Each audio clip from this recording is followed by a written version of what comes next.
नमस्कार, मैं रिया और आप देख रहे हैं डॉक्टर साहिब। आज हमारे साथ बिहार के जाने माने रेडियोलॉजिस्ट डॉक्टर प्रणव कुमार संथालिया मौजूद है। तो डॉक्टर साहब, बहुत बहुत स्वागत है आपका हमारे चैनल में।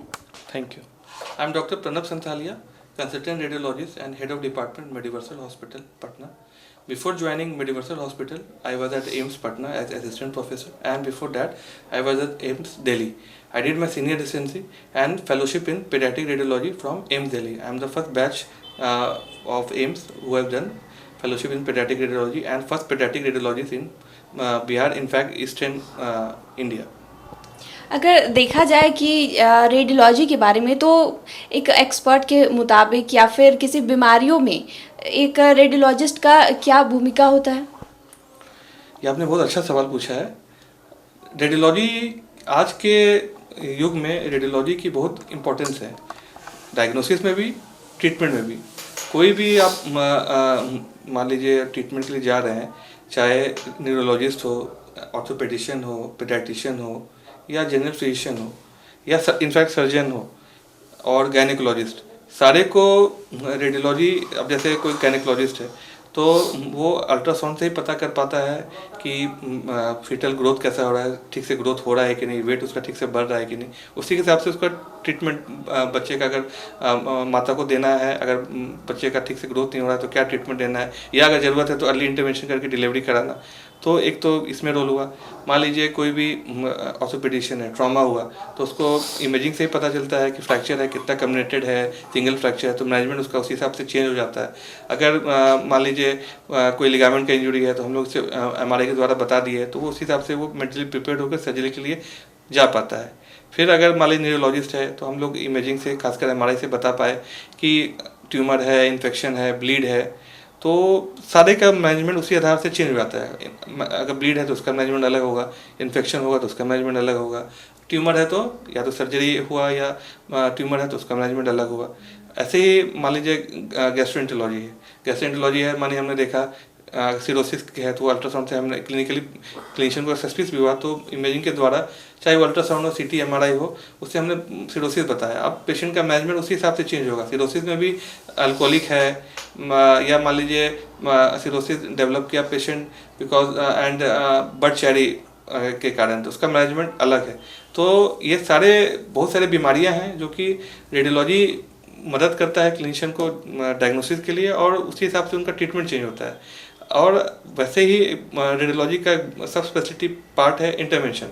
तो ऐसा नहीं है कि हम लोग का जो है खाली डायग्नोसिस में ही हेल्प करने के लिए होता है। आजकल जो रेडियोलॉजी इतना आगे बढ़ गया है कि वो इंटरवेंशन में भी इक्वली जो है इंटरवेंशन के द्वारा हम ट्रीटमेंट भी कर सकते हैं। अब या हम बायोप्सी किया, बायोप्सी से हमने हिस्टोपैथोलॉजिकल डायग्नोसिस के लिए हम जो है टुकड़ा लिए, और उससे हिस्टोपैथ डायग्नोसिस हमें पता चला, तो वो एकदम कन्फर्मेटरी होता है कि यही बीमारी है। या फिर हम PCN किए, PCN हुआ कि मान लीजिए कि किडनी में कहीं ब्लॉकेज है, अब यूरिन वहाँ पे जमा हो रहा है तो उसको नहीं निकल रहा है, तो हम लोग PCN पर क्यूटेनियस नेफ्रोस्टोमी कर दिए, तो उससे क्या हुआ कि यूरिन जो है बाहर के रास्ते से निकल गया। या फिर मान लीजिए जॉन्डिस हो गया, अब जॉन्डिस हो गया तो पीलिया बढ़ रहा है, तो उसके लिए हम लोग क्या कि एक पाइप डाल दिए बिलियरी रेडिकल में, और या फिर अंदर पाइप डाल दिए जो कि ड्रेनेज करने में हेल्प किया। तो ये हो गया नॉन वस्कुलर ट्रीटमेंट जो कि हम लोग हेल्प करते हैं पेशेंट के मैनेजमेंट में। दूसरा हो गया कि आजकल वस्कुलर बहुत सारे हैं जिसमें सर्जरी नहीं हो सकता है, तो हम लोग उसमें इम्बोलाइजेशन कर दिए, या जैसे मान लीजिए बर्ड चेरी का पेशेंट है तो उसमें हम टिप्स कर दिए, या फिर मान लीजिए कोई कैंसर का पेशेंट है उसमें हम टेस्ट कर दिए। तो ये सारे मॉडलिटी, जो नई मॉडलिटी है, वो भी सब रेडियोलॉजी का पार्ट है। तो इस तरह हम लोग जो है न कि डायग्नोसिस में बल्कि पेशेंट के मैनेजमेंट में भी बहुत हम लोग कंट्रीब्यूट कर रहे हैं। अगर बच्चों की बात कर ले तो बच्चों के लिए क्या है? देखिए, ये बहुत अच्छा क्वेश्चन है आपका कि बच्चों में सबसे ज़्यादा बात है कि डायग्नोसिस अर्ली होना, मैनेजमेंट अर्ली होना बहुत इंपॉर्टेंट है। क्योंकि जैसे हम लोग जो बड़े होते हैं वो अपनी परेशानी बता पाते हैं कि हमें ये दिक्कत है, पेट में दर्द हो रहा है, ये हो रहा है। बच्चों अपनी परेशानी ठीक से बता नहीं पाते हैं, तो इसी कारण इनका बहुत बड़ा डायग्नोसिस में डिले हो जाता है।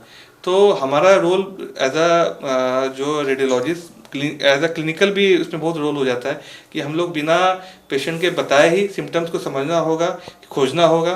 तो अल्ट्रासाउंड का बहुत इसमें रोल है कि वो अल्ट्रासाउंड जो अगर अच्छी मशीन है तो बहुत छोटी छोटी बीमारियां भी पकड़ पाती है, और अगर कहीं कहीं जो अल्ट्रासाउंड नहीं पकड़ पाई तो हम लोग MRI के द्वारा जो है वो बीमारी को पकड़ सकते हैं। अब जैसे मान लीजिए सिंपल में बोलता हूँ कि जैसे एक बीमारी होती है बिलियरी एट्रीशिया की, बच्चों में बहुत अनकॉमन बीमारी है। इसमें क्या होता है कि नॉर्मल बाइल जो है आपका जो सीक्रेट होना चाहिए, बिलियरी चैनल्स नहीं बने हुए तो सीक्रेट नहीं हो पाते हैं, तो धीरे धीरे बच्चों में लीवर फेलियर में चला जाता है। तो वो अल्ट्रासाउंड से ही हम लोग अर्ली पिकअप कर सकते हैं। तो अर्ली पिकअप हो गया तो उसका अर्ली मैनेजमेंट हो गया, तो जो है सर्जरी अर्ली हो गया तो बच्चे का प्रोग्नोसिस बहुत बढ़िया हो जाता है। तो या फिर जैसे हम लोग का कोलिडोकल सिस्ट है वो अल्ट्रासाउंड में हम लोग पकड़ सकते हैं। तो ये सब जो मॉड्यूलरिटी है जिसमें कोई रेडिएशन का भी झंझट नहीं है। बहुत सारे केसेस में एमआरआई का भी फिर रोल आ जाता है। तो पेडियाट्रिक रेडियोलॉजी में radiology is a very important branch जो कि डायग्नोसिस और मैनेजमेंट दोनों में हेल्प करता है। और ऐसा नहीं है कि पेडियाट्रिक रेडियोलॉजी में इंटरवेंशन भी बहुत सारे हैं जो कि बड़ों में होती है, वो हम लोग बच्चों में भी करते हैं। बट चढ़ी अगर बच्चों में तो हम लोग बच्चों में भी वही चीज़ मैनेज करते हैं। लेकिन जो मैनेज हम लोग कर रहे हैं उसमें एक बात का हमेशा ध्यान रखना है कि बच्चों में जो है हमें क्या इंस्ट्रूमेंट यूज़ कर रहे हैं वो बड़ों वाला सेम इंस्ट्रूमेंट नहीं होता है, उससे छोटा साइज़ का होता है। हमें ध्यान रखना है कि ब्लीडिंग नहीं हो, वो सब जो प्रिकॉशन थोड़ा सा एक्स्ट्रा लेके तब हम लोग मैनेज कर सकते हैं। तो शुक्रिया डॉक्टर साहब, जो आपने जानकारी साझा की उसके लिए बहुत बहुत शुक्रिया। Thank you. तो आप डॉक्टर प्रणव कुमार को सुन रहे थे जिन्होंने इतनी सारी जानकारी हमारे साथ साझा की। इस विषय में आप क्या सोचते हैं हमें कमेंट कर जरूर बताएं। चैनल को सब्सक्राइब करें, फेसबुक पेज को लाइक करें। साथ ही डॉक्टर साहब से आपके क्या सवाल है हमें कमेंट कर या मेल के माध्यम से भेज सकते हैं। वीडियो देखने के लिए आपका शुक्रिया।